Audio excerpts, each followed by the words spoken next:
We're about to get started. Yes. Come on in, join us, take a seat.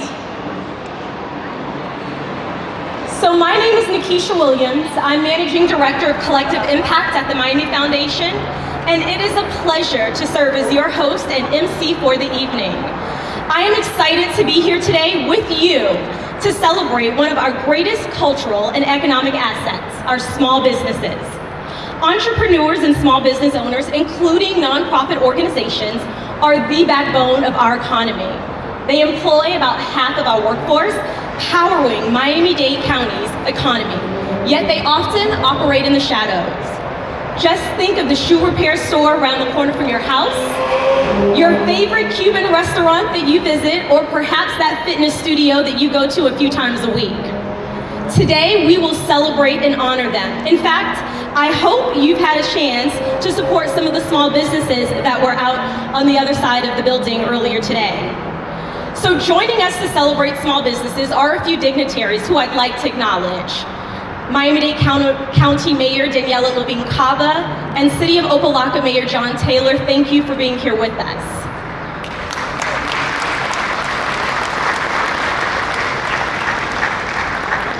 But before we get started, I'd like to take just a moment to acknowledge communities throughout Florida that are recovering. Jacksonville is recovering from the hate and racism that caused the death of 3 Black people in their community. And this morning, our neighbors on the west coast of Florida woke up to a Category 4 hurricane. We know all too well what recovery looks like after a Category 4 storm makes its way on land. And so I know I am in the company of community-minded people, so tonight or tomorrow, I hope each of you will consider how you can help support your neighbors. But now, to kick off tonight's program, please join me in welcoming to the stage the President and CEO of the Miami Foundation, Rebecca Fishman-Lipsey.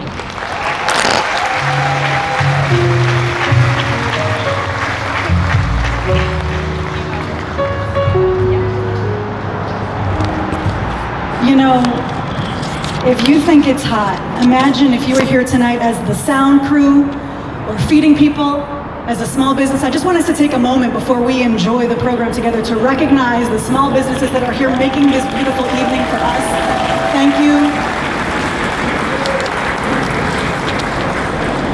I am willing to bet that there are a lot of people here tonight for whom your family's history changed because of a small business. For me, it was a button store in Brooklyn, New York. My family came to this country mostly around 80 years ago.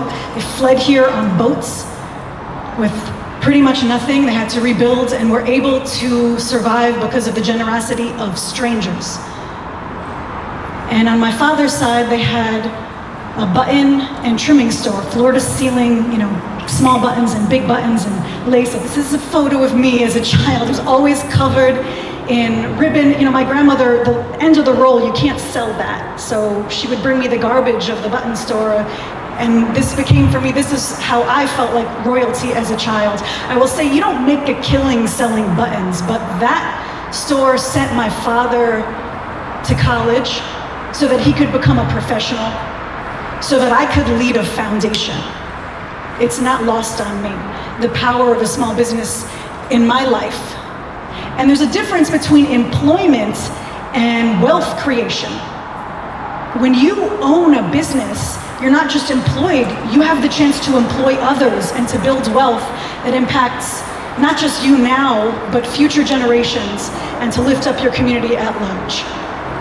And I think about the struggle that my family experienced coming here, language barriers and poverty and xenophobia, and thinking about so many of the businesses in our community and across the country who have to layer on top of that, leading a small business facing racism, how much harder it would have been for us then. And this is for us in Miami, where the vast majority of our businesses here are small businesses, and of that, most are micro businesses with 10 or less employees.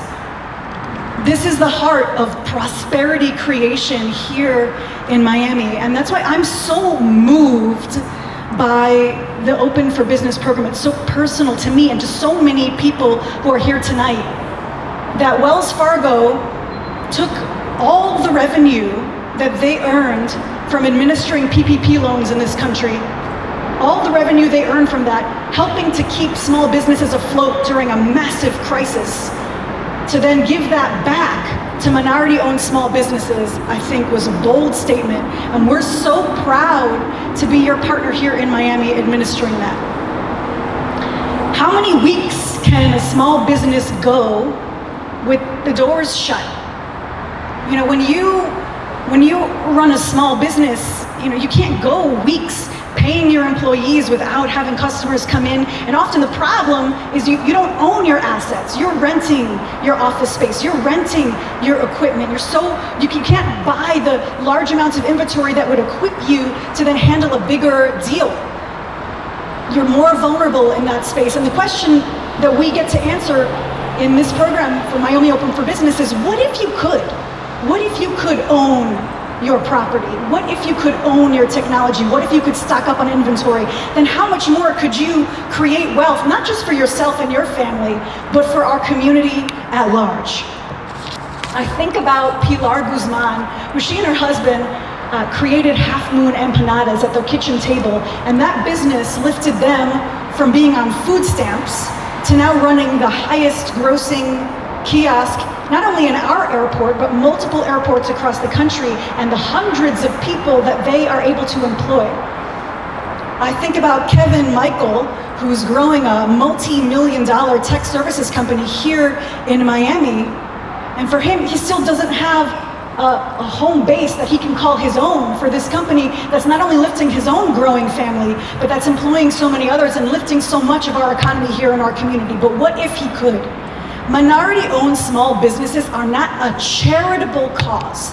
They are a solution that creates prosperity and lifts our entire community. And I cannot, thank you. I'll save your applause for just a moment, because I want to talk for a moment. I cannot speak about the power of minority-owned small businesses in our community without recognizing a friend, an advisor of mine, Danny Agnew, and I know many of you were friends with Danny, who is a deep champion of, he lived and breathed the power of Black-owned businesses in our community. I'm telling you that if he were alive today, he would be on this stage tonight, speaking on this panel about the power of Black-owned businesses in our community.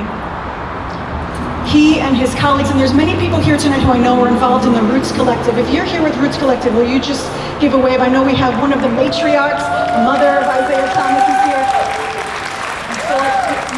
So for those of you who are not familiar with the Roots Collective, this is a collective of visionary Black business leaders who are not just building their own ventures, so they have a series of ventures, a printing company, a clothing company, an event space, a Black and brown market space where small Black and brown businesses can create audience for themselves, a studio space where young entrepreneurs can practice video and sound. They got together with Sharina Jones and helped with the Village Fridge, which is providing food resources for people in need. They are leaders of leaders. And Danny used to say to me, you know, trillions of dollars leave the Black community each year because we don't have enough successful, thriving Black and brown owned businesses to retain our own wealth. But what if we could? That is exactly the mission of Miami Open for Business. But what if we could? And I share here that recently we made an investment in Roots Collective after Danny's passing of $100,000. And I would, don't clap for me, clap for them. I feel like the attention needs to not go on us for that gift. It is about them, and the reason I share it with you tonight is because sometimes after the passing of an iconic leader, people wonder what the future will be for the institution that they helped to create. And I want to be clear here in how much we at the Miami Foundation admire and believe in the full collective of leaders who have built this generator of small businesses, Black and brown businesses in our community, and how we are doubling down on the incredible work that they do And we invite all of you to join us in learning about their work, in supporting their work, in respecting them as powerful leaders in our community. So thank you so much to the Roots Collective for what you do, and to Danny for the legacy that he has left in our community.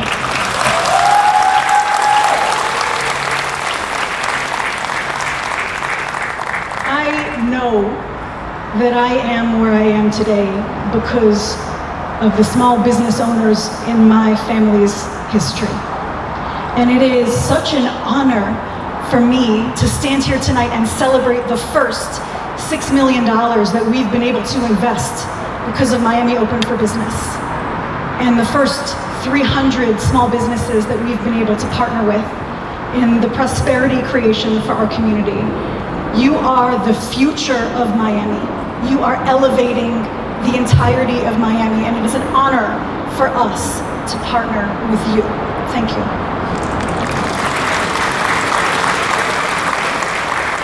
Hector, you ready? It is my pleasure now to pass the mic to our colleagues and partners at Wells Fargo. This program would not be possible without them. They have fueled the entirety of it. And you are incredible, tremendous, visionary partners. And I'm excited to invite Hector Ponte to the stage.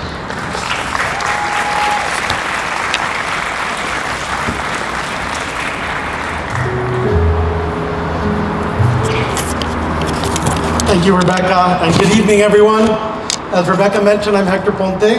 I am Wells Fargo's Regional Executive for South Florida, and I'm so happy to be with you all today on this hot, muggy Miami evening, and really happy to be in the company of other Wells Fargo leaders and incredible nonprofit partners, the Miami Foundation and Partners for Self-Employment, our distinguished officials, Miami-Dade Mayor Daniela Levine Cava. Thank you all for joining us tonight. However, what makes me perhaps even more excited to be here today is a chance to meet and learn firsthand about some of our local small business owners and the businesses that they run. But before I speak any further, Nikisha mentioned communities that are recovering. I'd like to take a moment and think about the victims of this past weekend's senseless violence in Jacksonville, and also the many impacted today by Hurricane Idalia. Our hearts and prayers are with them and with their families. Today I'll go over three main bullets: the why, the how, and the thank you. Over the past couple of years, I think we've all rediscovered just how much we depend on small businesses to meet our needs. The pandemic reminded us of that.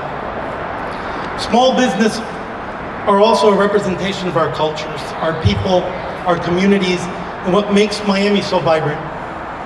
And in Miami, we have the best representation. Actually, an FIU research study shows that more than 82,000 businesses call Miami-Dade County home. And across the country, 30 million small businesses serve as the backbone of America's economy. Small businesses make our economy go round. Black and African American women are driving small business growth and are one of the fastest growing groups of entrepreneurs in America. And Hispanic, yes, you can clap for that, absolutely. And Hispanic-owned small businesses are growing at a faster rate than the national average, growing 34% over the last 10 years. Yeah, we can clap for that one too. And so, when we saw how small businesses were impacted during the pandemic, Wells Fargo established the Open for Business Fund to help small business owners from historically underserved communities. That's the why. And as Rebecca said, we took the funds generated from the gross processing fees from the Payment Protection Program, PPP, and awarded grants to more than 200 community organizations, reaching more than 188,000 small businesses and empowering them to preserve or create more than 236,000 jobs through the end of 2022 across the nation. And from those funds last year, we were proud to have Mayor Levine Cava join us as we awarded the Miami Foundation a $20 million grant, its largest grant to date. $20 million. I think we can clap a little louder for that. Yeah. Miami was one of 5 markets to receive the support to help entrepreneurs acquire tangible business assets like property and equipment so they could grow long term. And through micro grants for technology and equipment, asset building loans for entrepreneurs, and a collective real estate ownership funding concept, the Miami Open for Business program continues to make a difference in our city. Let's clap for that. That's the how. As the Bank of Doing at Wells Fargo, we understand the only way to truly impact our communities is through taking action. And at the local level, one of the ways we take action is by working closely with local partners. The process of dispersing these Miami Open for Business dollars has been and continues to be a big responsibility and no easy feat. And we're really glad that we partner with the Miami Foundation in order to do that. It's taken a village of careful, thoughtful, and thorough leaders who have been fantastic partners. And this village has really made a difference in the lives of Miami entrepreneurs. For example, we have Kendra at Ten's Kitchen. They were in the middle of renovations of her restaurant, and the increase of materials couldn't complete remodel. But thanks to the Open for Business loan, is now much further along en road to completion. Mario, who leads MIA Elite Football, was able to leverage a grant to purchase protective equipment for kids who are in foster care and can't afford protective equipment to play ball. Aquino, the most popular Guayabera tailor in all of Alapara, was able to leverage grant dollars and increase his amount of sewing machines, which has increased his business production and staff. Well, it's been a great team effort. Individuals like Rebecca Fishman-Lipsy, Brittany Morgan, Brenda Morrison, Maria Cotto, Hilda Torres, as well as the rest of the teams at the Miami Foundation and Partners for Self-Employment. Clap for them, yes. They've carefully listened to the challenges and obstacles of our small business owners, taken them by the hand, and helped them apply for grants and loans, secure real estate opportunities, connect them to other community resources, and more. And at this moment, I'd like you to join me in applauding their efforts. I think you can guess that that was the thank you.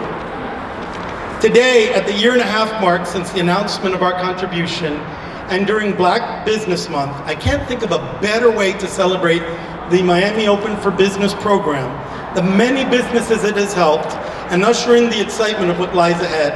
On behalf of Wells Fargo and our entire Wells Fargo team, thank you very much. Thank you, Hector. Now, we'd like to show you Open for Business in action from the words of our grantees and program staff. And after the video, I'd like to invite my colleague, Brittany Morgan, Economic Resilience Director, to join us on the stage. Let's roll the clip.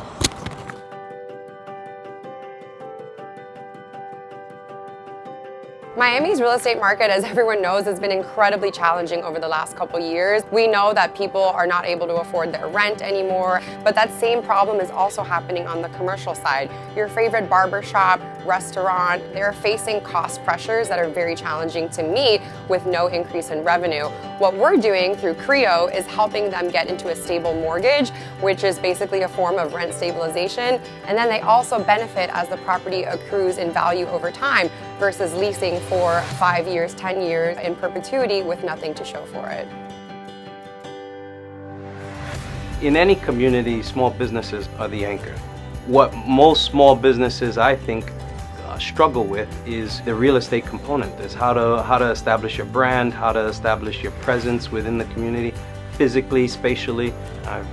For the last 13 years, I've bounced around from different office spaces. This opportunity gives me a chance to really think about what the next 10 years, 20 years is going to look like in terms of my practice and my relationship to the community. I'm from a family of educators. My mother worked in the Dade County Public School system for 30+ years. I wanted to get into coaching, and it led me down the teaching educational path. It took me 3 years before we actually got started because we were looking for a place, and we started here, which is now a 7,000 square foot building. We've been up to 110 kids in this building, and it's been packed from back wall to front wall. Once we saw that, we knew it was time for us to start looking for a place in order to get to the next level. The Open for Business initiative was made possible by a significant investment from Wells Fargo. We were awarded $20 million to help South Florida minority entrepreneurs purchase and own their own business assets. That includes things like technology, equipment, machinery, all the way through to commercial real estate. It's very, very challenging. There are a lot of barriers to purchase, but we know that if small businesses can own their own facilities, they'll benefit from equity, they'll benefit from the appreciation over time. So this is an opportunity to help people purchase by providing the down payment and closing cost charges so that they can then own their own facility, manage it, and have it to call their own. By having an asset, by having something that I'm a partial owner, at least I know now, I control the terms. First, it gives me, a strong real estate asset. That's important for lending. That's important for having access to more capital, farther down the road as I try and grow in the practice. And it gives me at least some stability in knowing that I'm not going to be leapfrogging from, one office space to another every 2-3 years. I can have some place where I can grow. When we hold ownership, we're able to help a lot more people out in that aspect. You have someone that's in the community that knows what the community needs to develop itself, and with having those things, it allows for us to cater to the community's needs. My hope is to bring a school that's not really a school. It's a community learning center, an open environment for the community to come in and be able to do some of the things that they need to do, host events, have town hall meetings, all those different things. We see commercial real estate ownership as such a creation of opportunity, not only for the owners themselves to experience generational wealth, but also an impact on that commercial corridor. When the buildings that you see are owned and operated by local establishments, it creates a community value that's simply win-win. What we're doing right now through the CREO program is incredible, but we have finite amount of dollars. What we really need to see is that public policies and legislation change to support businesses in their pursuit of property acquisition. For example, some other markets have implemented lease-to-own pathways for long-standing tenants or right of first refusal programs. We could easily replicate programs here that prioritize small businesses owning facilities versus larger big box retailers. There's a lot that we can do with policy to make sure that the businesses that made Miami a great cultural enclave can continue to operate here today.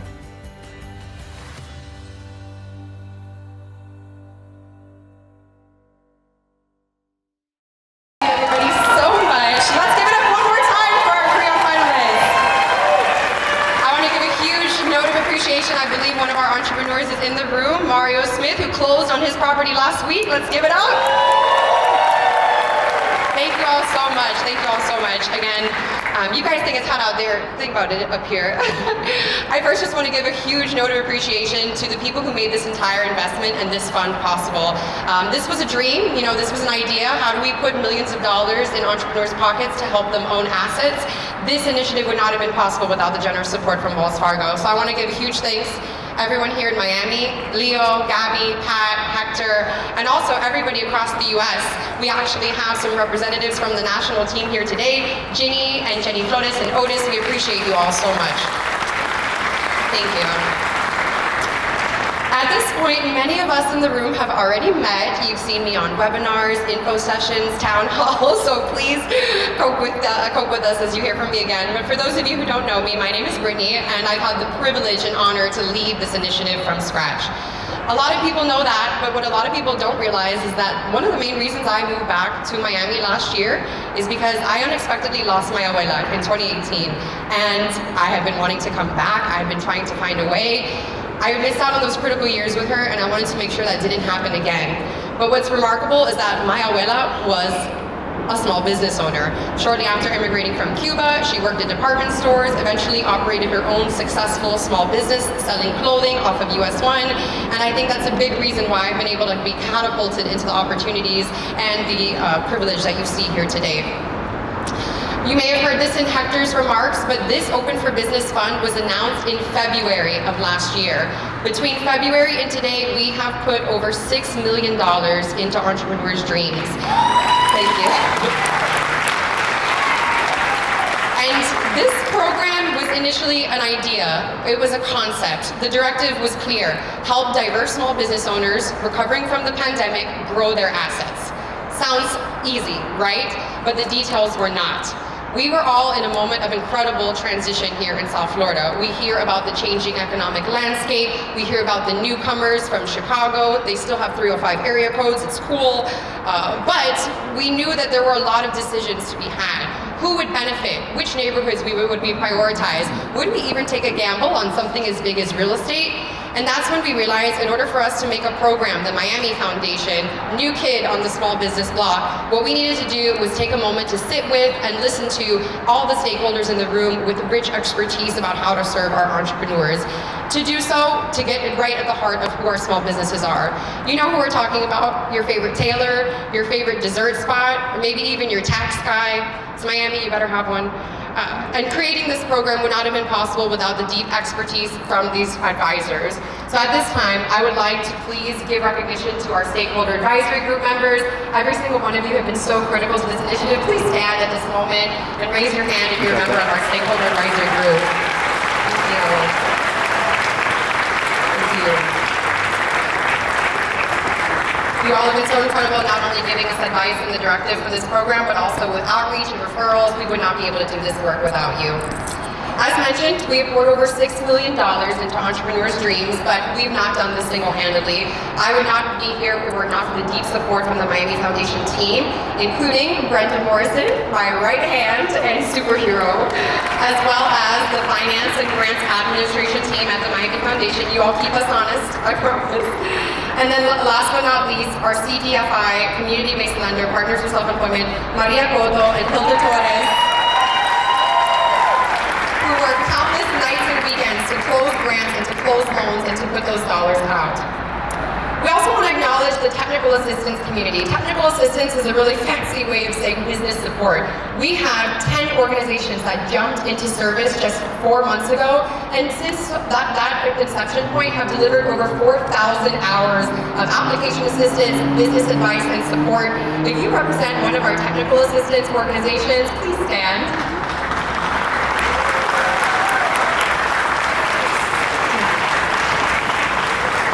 And then last but certainly not least, we've recognized our dignitaries today, we've recognized our partners, but the reason that we're all here and the reason why we do what we do is to support our, what we call, backbone of the economy. Every small business owner, every nonprofit leader in the room who has benefited from Open for Business funding, we'd like to recognize you today. If you've received a technology equipment microgrant, please stand and be recognized.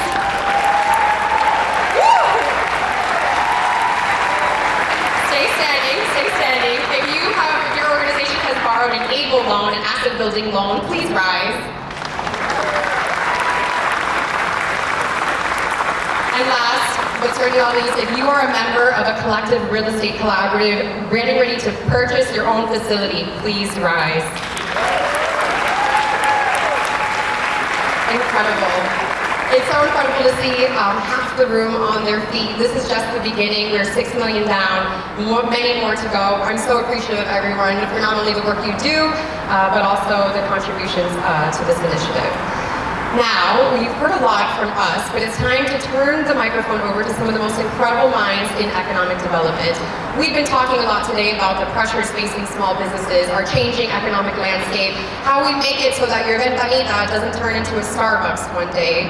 And I'm excited at this time to pass it to Felipe Marquez, who's going to moderate a panel discussion with the esteemed Mayor Levine Cava, Lanier Richardson, Roderick Miller, and Linda V. Harris. Thank you all. Let's start with the easy questions first, right? Let's leave the tough questions afterwards. I was really inspired by the example Rebecca shared with us. And I would like to invite our panelists to share their personal connection with small businesses.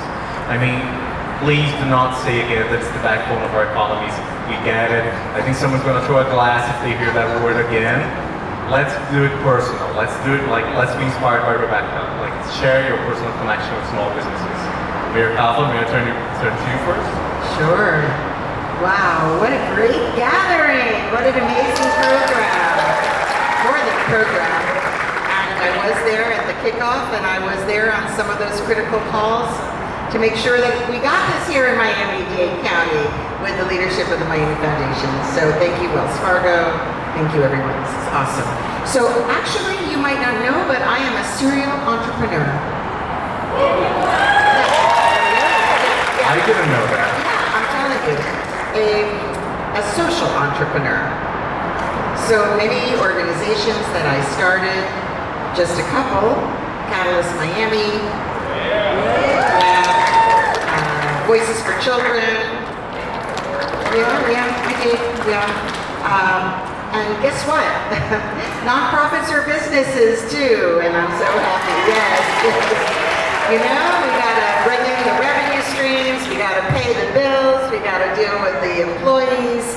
I like to say a social entrepreneur is someone who innovates without the capital. You have to go get the capital, but everyone does. Everyone has to go get it.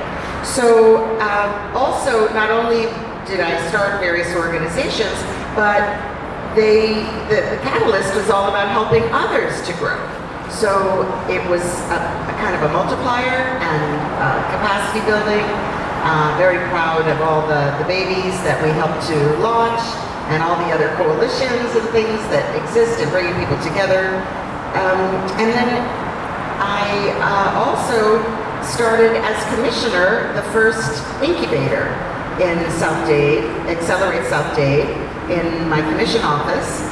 That was part of the family with Leroy Jones and Nana. So we launched there. Danilo Vargas was our founder. Many businesses.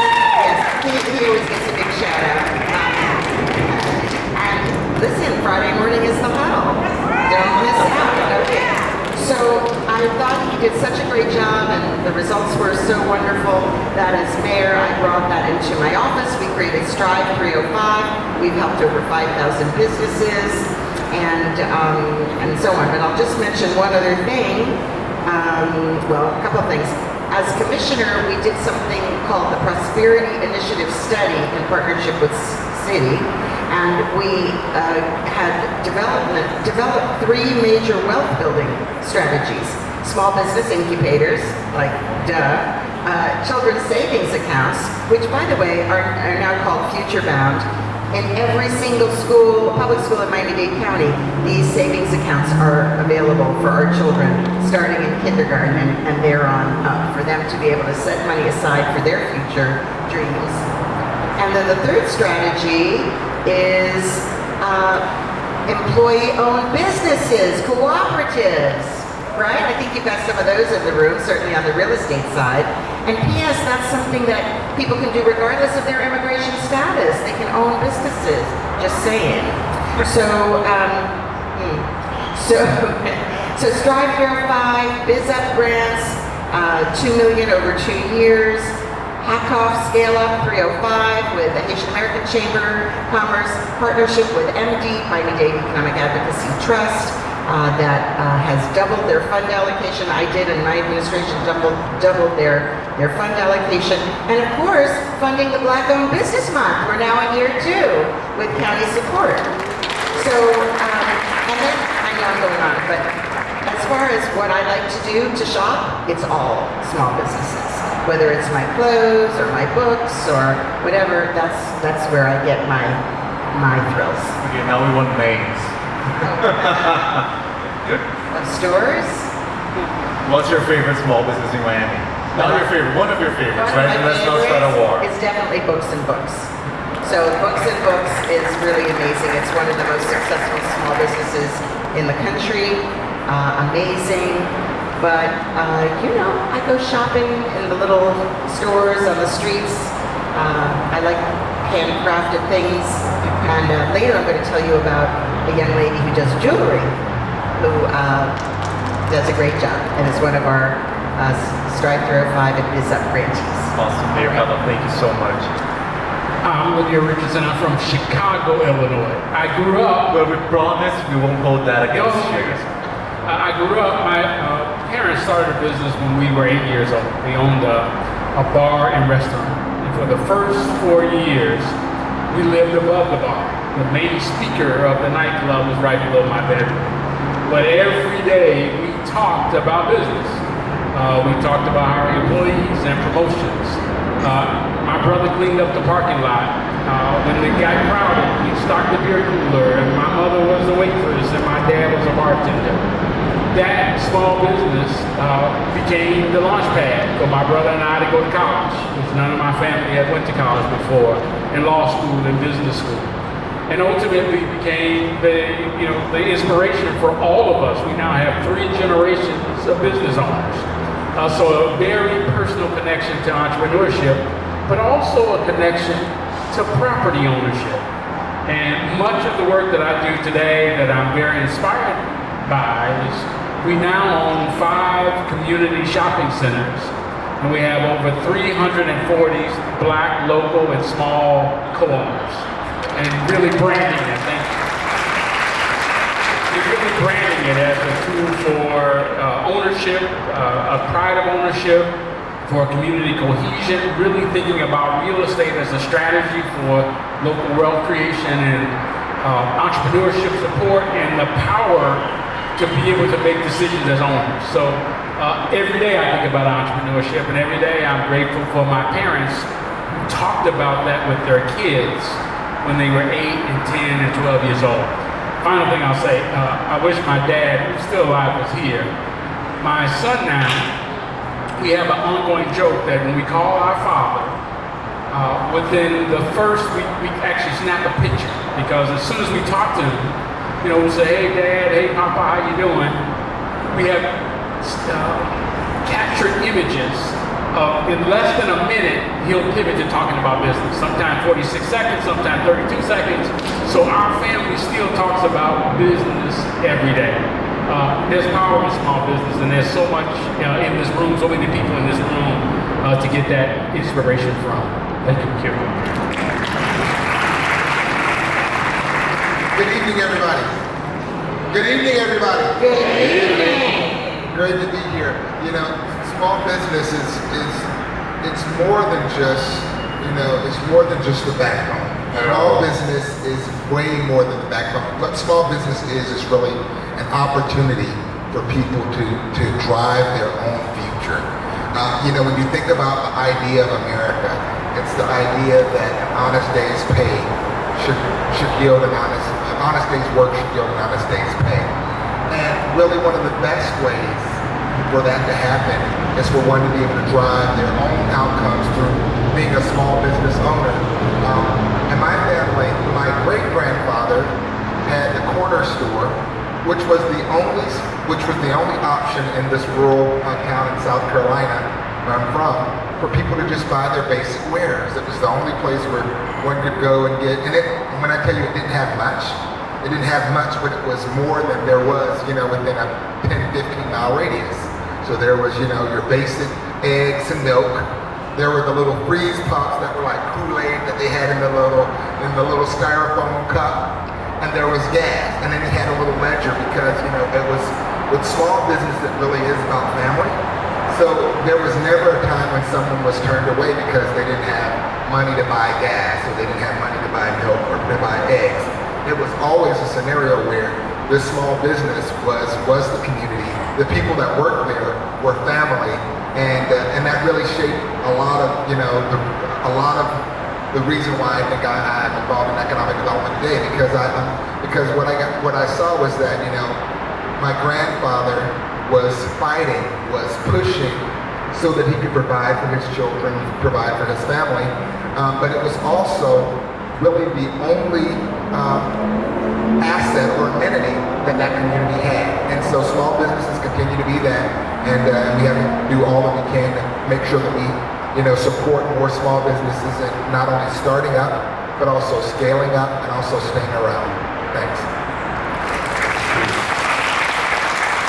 Good evening, everyone. My name is Linda Harris, and the question was our connection to small business. Well, I know this is one that all of us small business owners have been through, but I'm going to say it, and it's the fear. It is the fear. When I was with the city of Miami 14 years, and I gotta say the hardest thing was getting up in the morning. Then I want to decide to own my own business. I've never done anything so hard. And then you have people around you saying, girl, what's wrong with you? What about your benefits? Who's gonna pay your health insurance? What if they don't buy your product? What if they don't move in your building? So you have all of that, because we don't have a lot of examples. You know what I mean? So we have to find people that have done it, that have succeeded, and I'm just so glad I was able to overcome the fear. I think we're dealing with less of that now because of organizations like this, what Madam Mayor is putting on the streets. But I tell you, we got to recognize and deal with the fear and continue to support each other.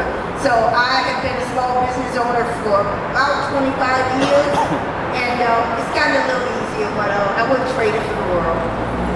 Linda, can I ask you a follow-up question? Absolutely. What made you decide to give up the benefits? Ooh. I mean, I'm a journalist. I have to ask questions. That's a really good question. It was really, really hard, but I was just hard-headed. I just wanted to be my own boss all at 22 years old. I really, really did. Now, to be honest, I did both for about 2 years until I got caught doing something wrong with the job. But I did them both for about 2 years, and then I had to make a decision. So I just wanted it so bad to answer the question. Thank you. Roderick, I wanted to go back to you for a little bit. I remember when we were prepping for this panel, you said you need really to emphasize what makes Miami's small businesses different, right? And you've been to Detroit, you've worked with businesses in New Orleans, you've worked with businesses in Puerto Rico. What, in your perspective, makes Miami's small businesses unique? Great question. You know, part of what makes Miami's small businesses unique is the breadth and the depth of the small businesses, and you know, and I guess I should say, you know, two things. One is the broad small businesses, very broad but brush. Small businesses encompass a lot. But when you look at Miami's small business community, 73% of the small businesses in Miami are owned by immigrants. That's a very unique value proposition.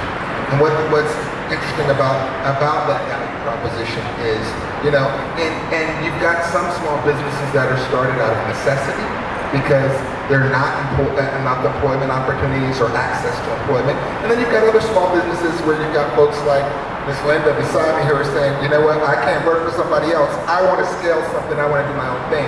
And I think what we find with Miami's small business community is that they're in diverse sectors, they have diverse reasons for starting their businesses, and these businesses are hyper-local and hyper-global at the same time, which is a very unique value proposition if we're able to figure out how to leverage that capacity, you know, and support more of our small businesses and scaling up through, you know, exporting services, through international connections, those sorts of things.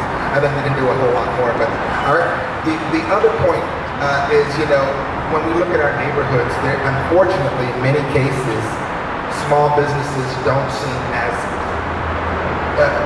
everything is hyper neighborhood. And we've got to, you know, figure out how do we actually string these small businesses together in terms of an ecosystem that's much more cohesive. Because while there's a lot of great things happening, the level of information sharing could be higher, and how we plug small businesses into our technical assistance providers is going to be, I think, a lot more coordinated. So we've got a lot of opportunities, but I think we're a very unique market. Thank you. And now I want to enjoy the fact that I have the mayor right here by my side and ask her about the challenges small business face, because I'm not going to give her an easy question, right? I mean, you have to be under a rock not to notice how Miami has changed over the past couple of years. We probably have in the audience people that haven't lived here in the past. I actually recently moved.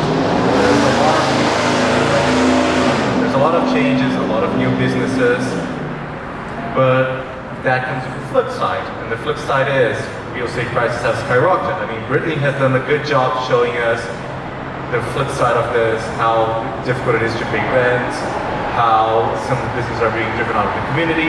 So I guess my big question for you, Mayor Cava, is Miami has successfully attracted multi-billion-dollar businesses. How do we make sure they're not displacing our small businesses? Easy, right? Well, certainly a critical point. I thought you were going to ask me about Messi. So I came prepared. He is part of the change. That's right. There you go. Well, look, for me, this is the $200 billion, let's say the $20 billion question, which is how the rising tide can lift all boats. We don't want to close our borders, not to immigrants and not to New Yorkers. We want them all because they enrich us. However, we have a limited supply of land and a limited supply of real estate, and they're driving our local folks out of the market. So it's an existential challenge for us here. It's going to be we have a goose that laid a golden egg, and what's going to happen if we can't keep people here? I know everybody here experiences that directly or indirectly. We can't afford to lose our heritage, our culture, the diversity of our fabric, and our workforce. We cannot afford to lose it. So we all have to be thinking about the future. So this is a conversation that I have with all the newcomers, the investors. Sorry, we don't have. No worries, we know. Yeah, we're under the lights. I'm taking care of my people here. Yes, yeah, yeah. I have one. Okay. So I think it's to have the conversation and to say to people, let's not be short-sighted. This is not a quarterly earnings statement. This is a long-term horizon. And we say to the newcomers, live like you live here. Invest in helping us to solve our challenges. Everybody has a housing challenge. Nobody has as much of an office challenge as we do, because most places people are leaving offices, but here they're continuing to build. The crane is still the state bird. I was talking to someone today that said that we were having the biggest development growth per capita. So it's not just right that we're the most recovered economy in the country, which we are as a result of all of these things, but that we're continuing to build outpacing other places. So we just can't be short-sighted. We all have to see that the future depends upon our investing in our local community. So it's wealth building. I think that's fantastic. It's cooperatives. It's hiring locally and hiring at better salaries.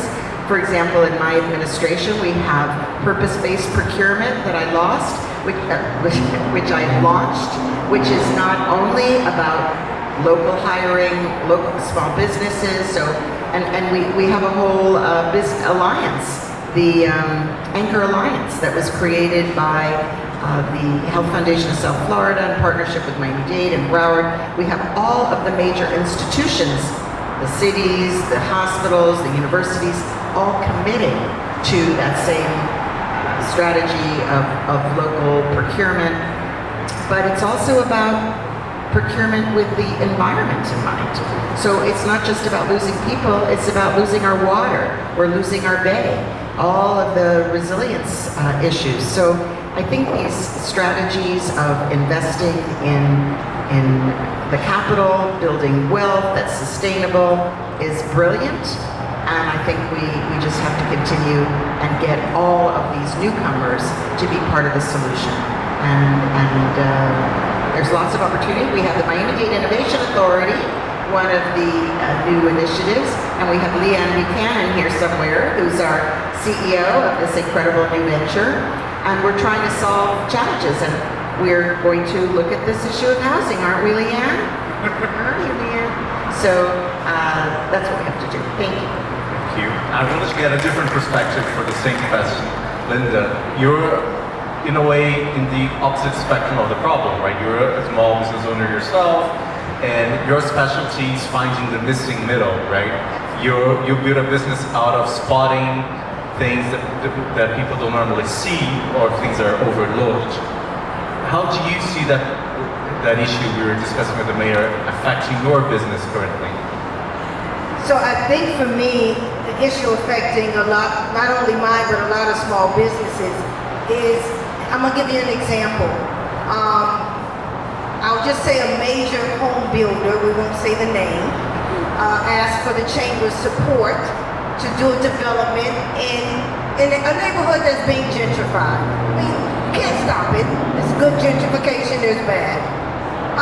Because the chamber supported it, we did ask them to make sure they do their best efforts, because you can't make them do it, in hiring and using our members, black and brown people.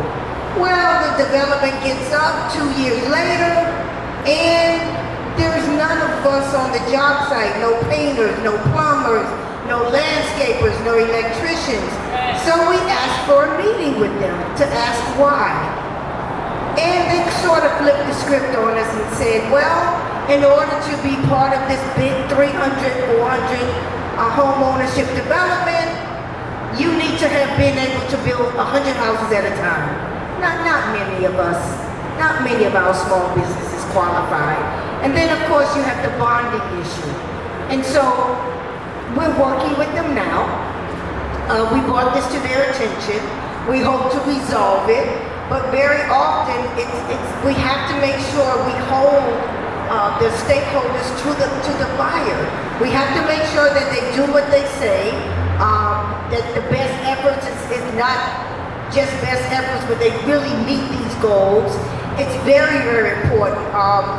I've just met and worked with Patrick, who owns a brownfield company. He writes grants, he does the soil test.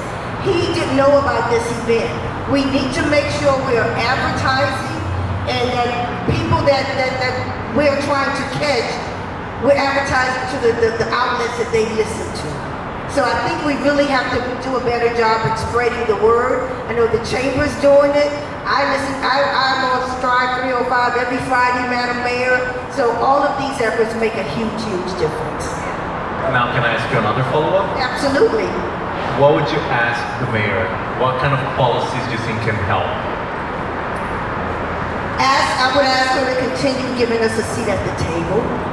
I would ask her to continue to be inclusive. I would ask her to continue to listening to our needs. She definitely listens to mine. We talked about my missing middle, which is providing affordable housing for 70 units and under. As she mentioned, the crane is our bird of the state.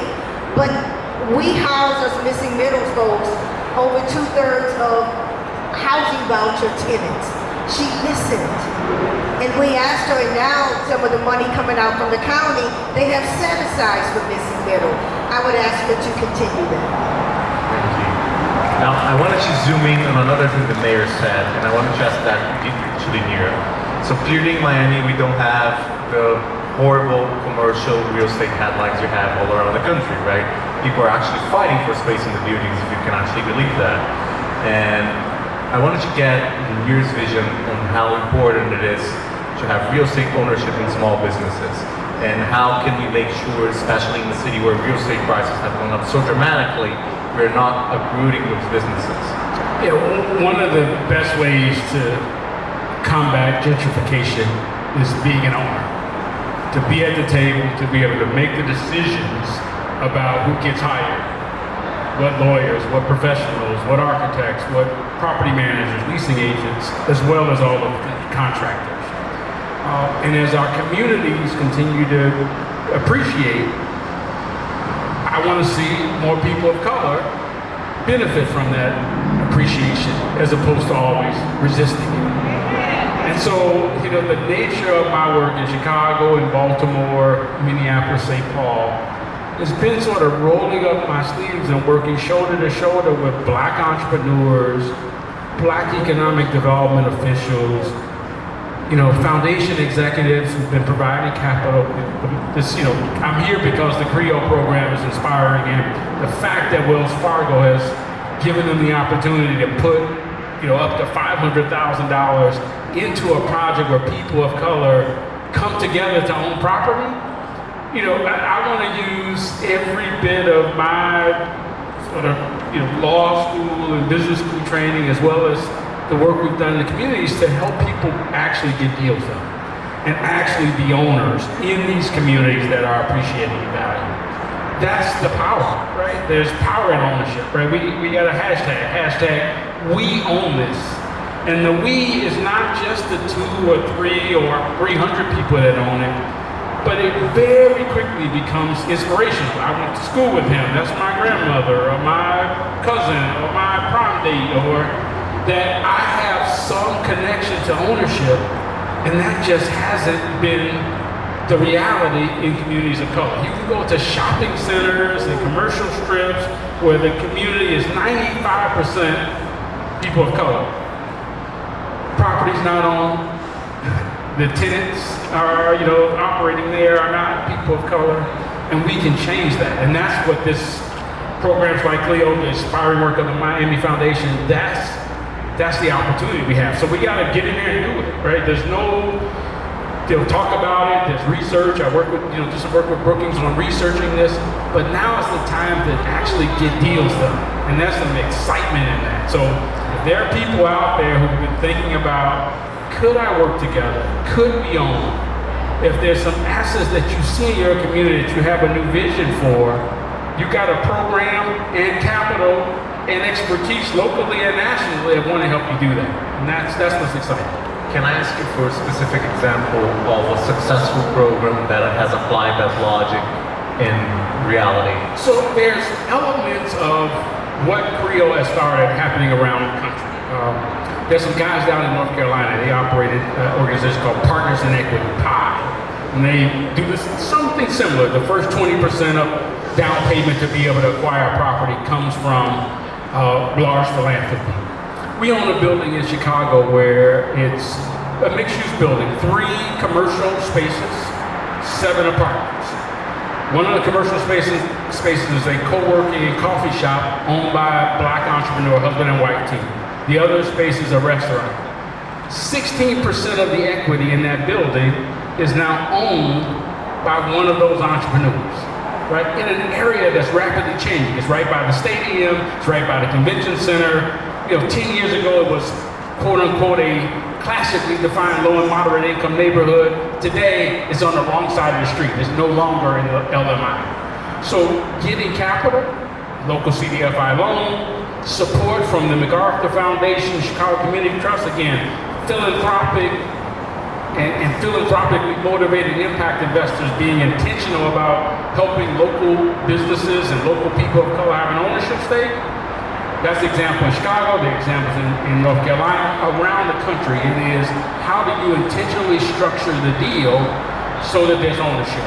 Last thing I'll say, right after George Floyd was murdered, I remember seeing a guy standing out in front of his business with a sign saying, "Don't wreck my business, it's black owned." There was civil unrest in the street. And it hit me like a ton of bricks that everyone's talking about creating wealth, and we've been helping people open businesses, but who owns the building?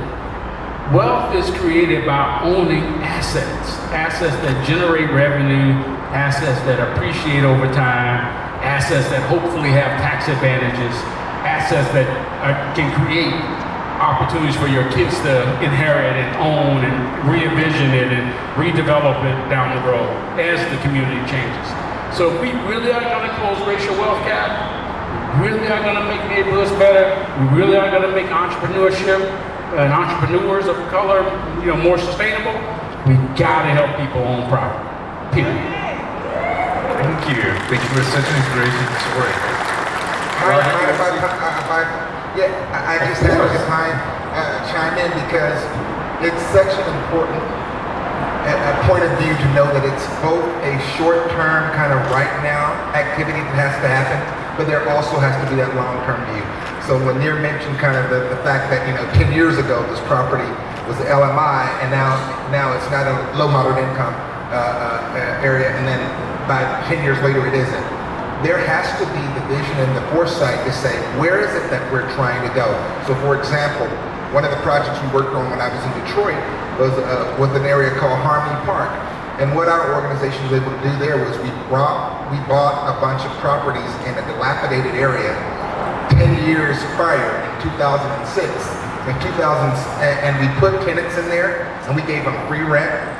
We pushed that local businesses that weren't having access to real estate, weren't having access to opportunity, that this was a place for them to thrive. And 10 years later, we were able to offload that asset that at that point was a public asset to 6 minority entrepreneurs who invested over $50 million in those properties to create hotels, restaurants, nightclubs, a lot more. And what it was there was a recognition that, okay, let's be very clear, it is all about the money.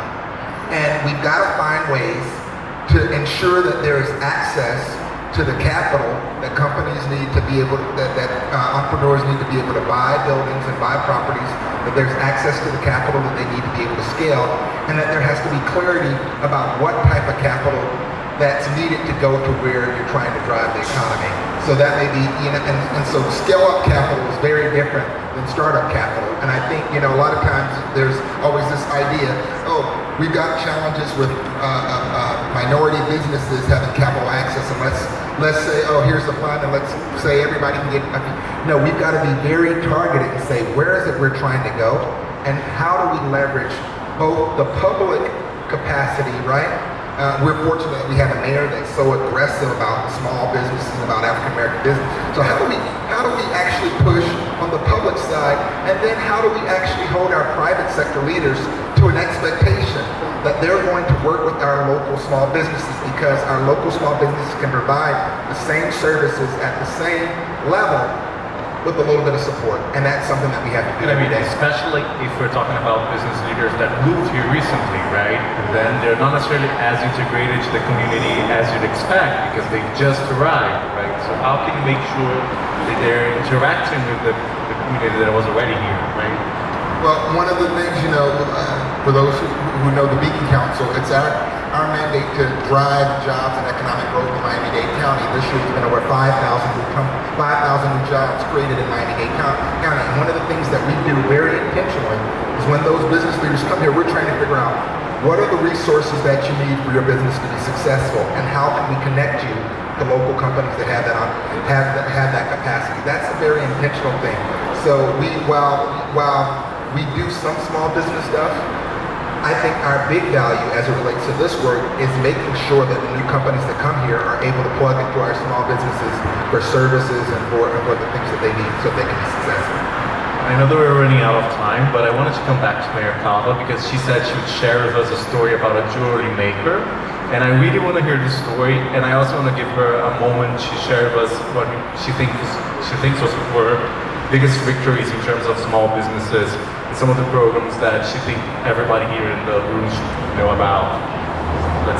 Great, thank you so much. And it's very exciting for me to hear about all the things that are happening in our community. The good news is that we're much more connected than we used to be. So I just want to underscore that. So Jason Smith, who's my Director of Equity, the first in the county, serves on the advisory group for this initiative, and I work with Roderick every single day, and Linda told me about some challenges about getting targeted money to the kinds of housing projects that she has and her friends have. She invited me to a party. Okay, that always helps. And I made sure that we knew, it's all about the network, because, back to this point about it's your grandma, it's the friend from high school, we have to know each other. That's how we share. We have to know each other. So I think it's really beautiful.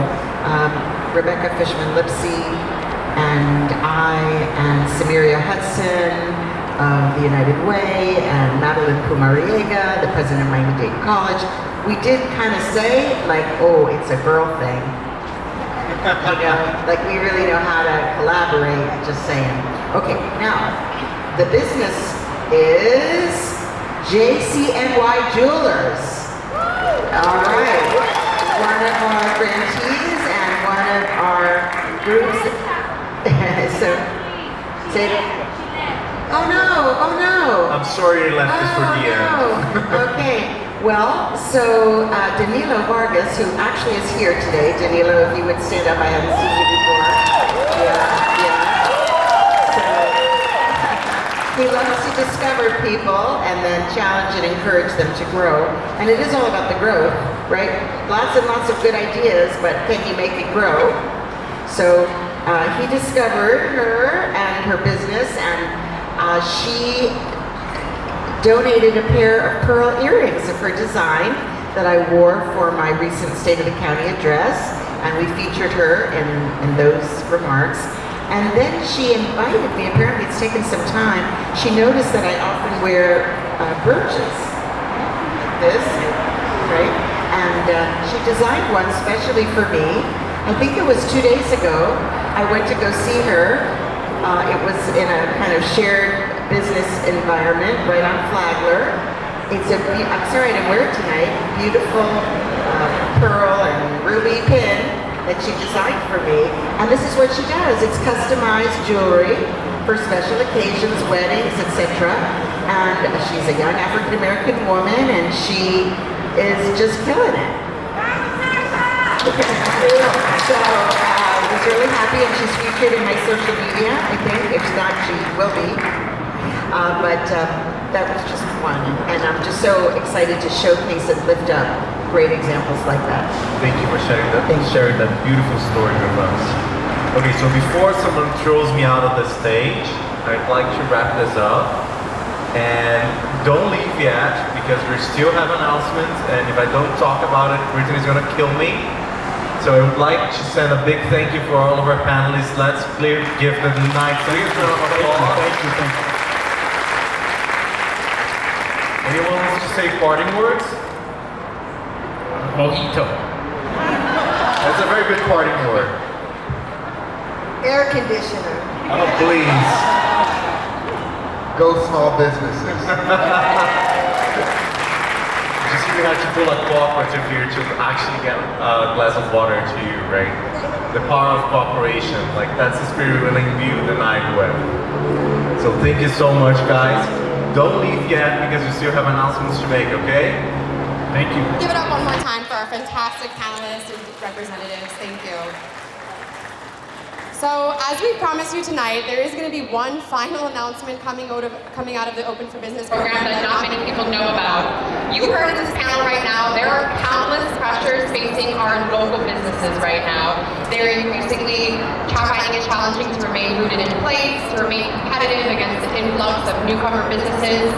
And at the same time, we know that Miami Open for Business is a one-time opportunity. How often are you going to be awarded $20 million to help with asset building? And so we know that this is a one-time opportunity, and that it's not just enough to distribute dollars to change entrepreneurs' outcomes. What we really need to do is start to change policy and advocate for better protections for our local small businesses. And so we are so excited to share that we are launching a pro-small business policy and advocacy agenda to make sure that we can help pass ordinances, resolutions, and policies that protect your local businesses from displacement. And so, very thrilled about this, yes, please. We are going to be reaching out to all of our local business owners, our chambers of commerce, our representatives, make sure that your input in terms of what you want to see, the future of Miami and how we continue to evolve comes to fruition. And so in deep partnership with business owners, with chambers, we will be launching a policy advocacy agenda. We hope that you will join us in this work. We know that we can't do it in just 1 year alone, and so we are open to deeper investment in this initial stage of work. So thank you very much. Thank you all for sticking around. So, this has been such an incredible and amazing night. I know you all are hot. I know we're ready to go home. So really quickly, I just want to give a big shout out to our TMF staff and our board members. Thank you so much for being here and supporting us. Thank you for making this happen. On behalf of the Miami Foundation, we want to thank all of you for joining us for this celebratory evening. We thank you in advance for your support of Miami Open for Business program, and please continue to support small businesses. You guys have a wonderful night. Thank you.